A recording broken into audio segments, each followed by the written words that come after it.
Welcome to Vendetta Sports Media. My name is James Herrick, and today I am here to do a film study on former UFC flyweight and bantamweight champion Henry Cejudo.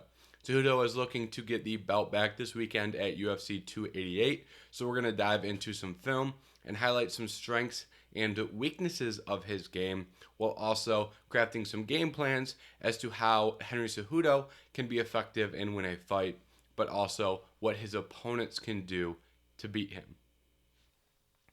So the first strength in Henry Cejudo's game that I really appreciate is his fight IQ. And I think Henry Cejudo is one of the smartest guys to ever step into the cage. And he shows this fight IQ in a couple of different ways.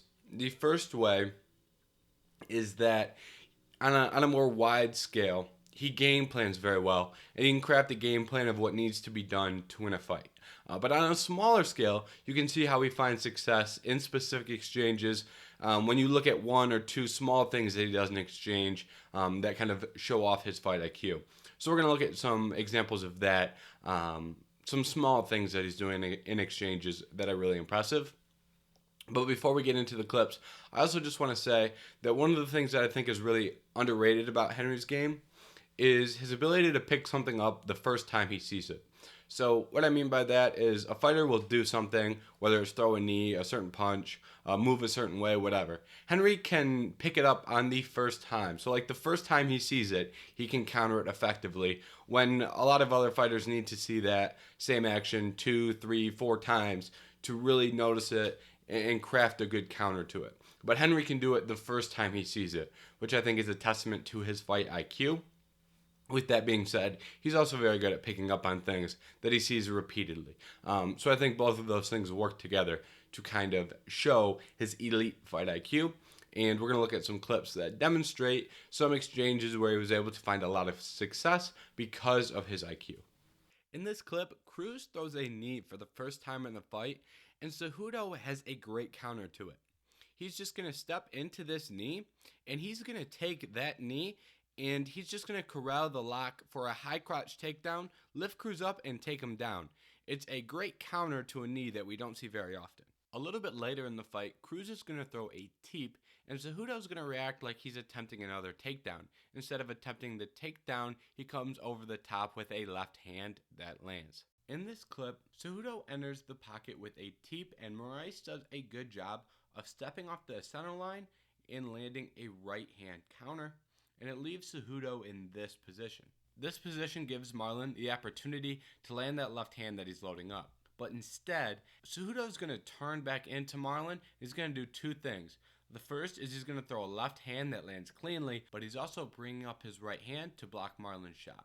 Going back to the Cruz fight, Cruz was trying to avoid leg kicks by moving his front leg out of the way. So, as Cruz did that, Cejudo just went ahead and kicked him in the back leg instead. This is something we really don't see that often. Then, in the finishing sequence against Cruz, Cejudo takes advantage of one of Cruz's tendencies. Cruz likes to throw and then roll his head down. So, when he did that, Cejudo threw a perfectly timed knee as Cruz rolled. And the second strength in Henry Cejudo's game that I want to look at is how he changes levels in striking exchanges. And what I mean by changing levels is basically just, Cejudo can move up and down, right? A lot of guys in their movement on the feet, they go left, they go right, they go forward, they go backwards. Henry adds a little bit more of a vertical aspect. Most fighters do this, but I think Henry does it very effectively and probably more frequently than a lot of guys. So what this will look like is you can see him dipping his head low and really getting his torso and head really low, almost in like a squatting position. And this will help him for a couple reasons. You can do takedowns off those level changes. You can look high with strikes. You can defensively avoid strikes coming back your way.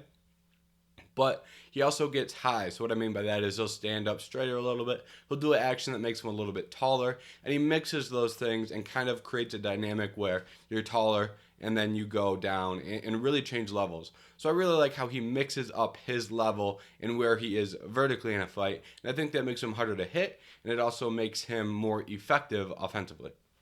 To start off the second round against Moraes, Cejudo throws a head kick. And as you can see, this is about as tall as Cejudo can get without jumping. Now when this clip rolls, what I want you to watch is how Cejudo goes from being super tall and then he changes levels and gets under the counter hook that Marlon throws, which allows him to then return a overhand counter of his own. In this one against Cruz, one of the things that Cruz likes to do is he likes to level change and throw overhands too. So what Cejudo is going to do is Cejudo is going to level change with him and get lower than Cruz. So that will allow him to, one, slip the shot coming from Cruz, and since Cruz is also throwing, it then leaves Cejudo the opportunity to land a shot of his own as they separate. This is the last one, and against Moraes, Cejudo steps in with the leg kick, and as Moraes goes to counter, Cejudo just level chains underneath his counter and fires back over the top. The first weakness in Henry Cejudo's game that I do not like is that he will sit in kicking range for too long, and he isn't great at defending those kicks when the kicks come his way. So, what I mean by that is he will just sit in a range where Henry can't land his punches, but he can get kicked. And this really hurt him against Marlon Moraes, and it really hurt him against Demetrius Johnson, where those guys were able to sit in kicking range and land kicks, and they were throwing more kicks than him as well. Didn't hurt him as much against Cruz because I think he has better kicks than Cruz, and he was kicking Cruz's legs very well. But when guys are better kickers than him or throw kicks more frequently, it really hurts him when he stays in that kicking range for too long. And what that results in is it results in his legs getting real beat up, and then fighters can eventually move to the head and body with those kicks as well. And for Henry, it really hurts when you hurt his legs because he is so quick. He loses some of that lateral quickness and loses some of that forward pressure and quickness that he can, get in your face real quick. That starts to fade away a little bit when you're kicking his legs.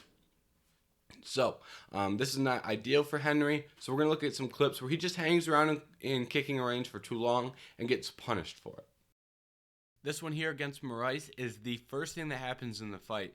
They take the center of the octagon and boom, Moraes leg kick. And Moraes had a lot of success of just stepping right in to big leg kicks. And in this clip, we can see Moraes land two really solid leg kicks. And then you can even see Moraes feint a leg kick and get a big reaction out of Cejudo. That means they hurt. Later on, Moraes found success with that same motion, but just switching up and going to the body. In this one against Demetrius Johnson, DJ throws that leg kick and Cejudo's trying to back out, and it just clips Cejudo on that knee, and it actually hits the nerve on the knee, and it makes Cejudo's leg go numb. DJ also found success by using stance switches to set up leg kicks. Similar to Moraes, DJ was also able to find Cejudo in kicking range and land body kicks. Lastly, DJ mixes in this really nice head kick out of southpaw as Cejudo is stuck in kicking range. And the second weakness that I want to talk about in Henry Cejudo's game is his overhand. And I don't think his overhand as a whole is a weakness. But what I do think is a weakness is I think he throws it too much, and sometimes he throws it without setting it up. So he has a good overhand, don't get me wrong, but when you're not setting it up and you're throwing it too frequently, that's when you start to get into trouble with the overhand. And what that kind of resulted in some fights were, guys not getting hit by the overhand, right? Guys would know it was coming. They'd see it coming because it wasn't set up, and they would either avoid it just with pure head movement, or they would avoid it and then land counters of their own. So, anytime you have a strike that's consistently getting countered because you didn't set it up very well, that is a problem. And in certain fights, I think, the Marlon Moraes fight, I think, is a great example of this, where he's not finding a lot of success in the overhand, and then he straightens it out a little bit, and he goes from throwing that overhand consistently, and he switches that over to a straight, and he starts finding a lot more success. I think at times he can be over-reliant in that overhand, and we're just going to look at some examples of how he was punished for throwing that overhand too much and not setting it up effectively. In this one against DJ shows a feint, and Cejudo reacts to this feint by throwing this overhand, and it really didn't have much of a chance of landing, and DJ just slips underneath it easily. And then here we see Cejudo throw this overhand out there. Moraes is able to counter by reading it and slipping in a really solid uppercut. This is another really impressive counter by Moraes, and this time Cejudo's just too far away as he's throwing this overhand. That lets Marlon just sit in his spot and rip this knee that has the foot coming behind it, and they both land, and they land hard. And then just for good measure, Cejudo throws another overhand, and Moraes just easily ducks underneath it. Alright, so now it's time to start crafting game plans, and we're going to start with a game plan for Henry Cejudo. And this is honestly a pretty easy task, right? Henry Cejudo is one of the most well-rounded martial artists of all time, and he's one of the smartest, so it makes it pretty easy to craft a game plan.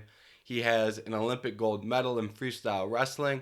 He's got a great Muay Thai clinch. He's got really, really good boxing. He's got some nice kicks as well. He manages range fairly well. And he does all these great things from like a skill standpoint. So when you're crafting a game plan for Henry Cejudo, it's more of looking at the other fighter he's fighting. And I'm not going to specifically talk about Aljamain because in these film studies, I try and keep them kind of more general so they can be applied across several fights, right? So I'm not going to specifically look at Aljamain. But for Henry, the best like game plan that he can come up with should change for every single fight just because he is so well-rounded that he can find a weakness in his opponent's game and exploit that, right? He doesn't need to stick to what he does best every single time because what Henry does that's average, like an average part of Henry's game, can be another fighter's like nightmare level of weakness. So I think for Henry, it's more about looking at what the other fighter doesn't do well and then taking advantage of that. With that being said, it kind of, be a little cheap to end it there. So I am going to talk about some things that I think he can do consistently and across fights to have success. And we're going to start with the range, right? We talked a lot earlier about the kicking range. And the thing about it is, right, he hangs around a kicking range too long and gets kicked, right? But it's not because of a lack of skill or ability. He has the ability to pressure forward with boxing combinations, really get in somebody's face, and that will crowd their kicks. He also has the ability to meet someone as they're walking in. He can hold his ground and throw shots offensively. He's good enough to fight backwards. If he wanted to retreat and stay on the outside all day and kind of be on the back foot away from those kicks, I think he has the ability to do that as well. So for Henry, I think it's more of actually doing it, right? I think it's more of, I don't want to say like a mental thing, but more of like, oh, I'm in kicking range, let me do this to get out of kicking range, right? And you can hang around in kicking range a little bit, just not too much. So just ensuring that you're using your skills to stay out of kicking range, I think is a great start for a game plan for him. And another thing that I'd really like to see Henry do more is box in the pocket. I don't think Henry Cejudo has like the best offensive boxing in the world, right? He has good hands, good power, good speed, right? But his pure boxing isn't going to shock you, and it's not off the charts offensively. But defensively, I think he does a really good job. In the pocket, he's very good at getting his hands up. He's very good at using his shoulders to block shots, extended arms to block shots, ducking his head, using his shoulder to kind of duck the head and really create a shield. So he gets creative with his boxing defense in the pocket. So, with that in mind, you can spend more time in the pocket. If you have the defense needed to hang around and play in the pocket, right, that gives you more chances to be offensive and more chances to find success offensively. So I think that's a part of his game I'd like to see him use a little bit more and be a little bit more willing to trade in the pocket because I think he finds success in a lot of those scenarios. All right, and now it's time to craft a game plan to beat Henry Cejudo. And that's not an easy task at all. It really isn't. Henry Cejudo has everything that you want out of a fighter physically and mentally. He is super quick. He is insanely tough. He has a ridiculously good chin. He's strong. He's durable. Good cardio. But he's just like a winner, right? You don't win an Olympic gold medal and 2 UFC belts in 2 divisions if you're not a winner, right? He just has that winner mindset, which is something that is kind of underrated because you just assume everyone has that. But Henry Cejudo has that at a higher level than most guys. He is just a pure winner. Now, in the skills, he's an elite wrestler with really good boxing, solid kicks, and a really good clinch game. So physically, skill set, mentally, he's got everything you want. So how do you beat him? It's not an easy task, but I have some ideas that I think could work, at least help find success. And to me, the first thing you should start with is counter shots. And more specifically, one counter shot. I think you should try and catch Cejudo pressuring, whether that be with a kick or whether that be with a punch, an overhand, whatever it is. I think you should sit down on a singular counter shot and try and land on the first thing he steps into range with. I don't think you should hang around in the pocket because, as we discussed earlier, he has really, really good defense in the pocket. So I don't think it makes sense to hang around in the pocket. Rather, land the one counter shot and get out. Get back to being at space. So that's the start. Also, when he is inside, if he's going to level change, right? If he's going to really drop his level and get low, punish him with uppercuts and knees. At least throw them. You have to at least throw them, in my opinion, especially while he's level changing. And the reason for that is because if he's going to level change, that's the counter, is the knee and the uppercut. And at least the threat of it, I think, can be enough to dissuade him from level changing, which takes a piece of his defensive and offensive game off the table.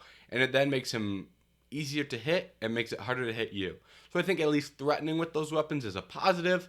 And if you're able to land one of those and hurt him, great. At worst, you're dissuading him from doing those level changes.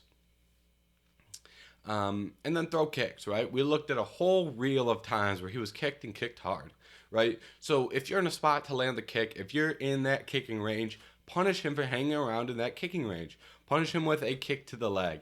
And if you can really start piling on with leg kicks, start working to the body, start working to the head, and see if you can land a real powerful shot that changes the fight. And I also don't hate body shots as a whole, right? We talked about how his defense in the pocket is so good. Well, your head can move, and if you want to block your head, that leaves opening to the body. So I think, maybe in the pocket, if you're boxing with him, look to dig to the body. He does have really good cardio, so I don't think it would be as beneficial as it would if he, some guys have bad cardio, so you beat him up to the body early. It only makes their cardio worse. I don't think that really would be a problem in terms of the cardio, but I think you have a better shot of hurting him, maybe making him bring his hands down. So I do still think it's beneficial to land those body shots, even if it's not as beneficial as it would be against other fighters. And then the last thing I have for beating Henry Cejudo is range and range management. You want to be on the outside. I don't think being on the inside or being in the pocket is a good idea at all, right? Henry Cejudo is a good boxer with good boxing defense. If he brings it in even further, he's got a really good clinch, and he is really, really good at wrestling, right? So don't hang around on the inside when he can box, clinch, and wrestle. So what do you want to be on the inside for if he can do all those three things at an elite level? What are you hanging around on the inside for? You want the space. You want the space, right? He's a little bit shorter, especially at bantamweight. You want the space, right? Keep him on the outside. Try and hit him with the kicks from kicking range. Try and touch him up a little bit with some long-range weapons.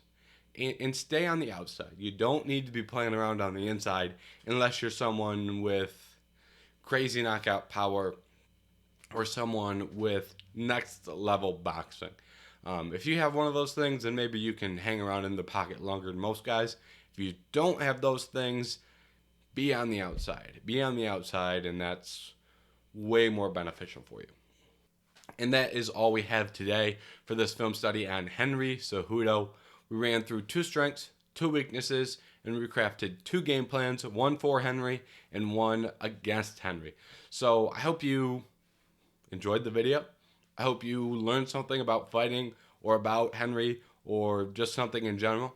And thank you so much for watching. Go back and watch some of the old film studies. Those are still up. Make sure you go and check out the website too, vendettasportsmedia.com. Plenty of stuff to read up on the website. Every sport, not just MMA. If you like other sports, you can find them on Vendetta as well. So make sure you go and check out the website.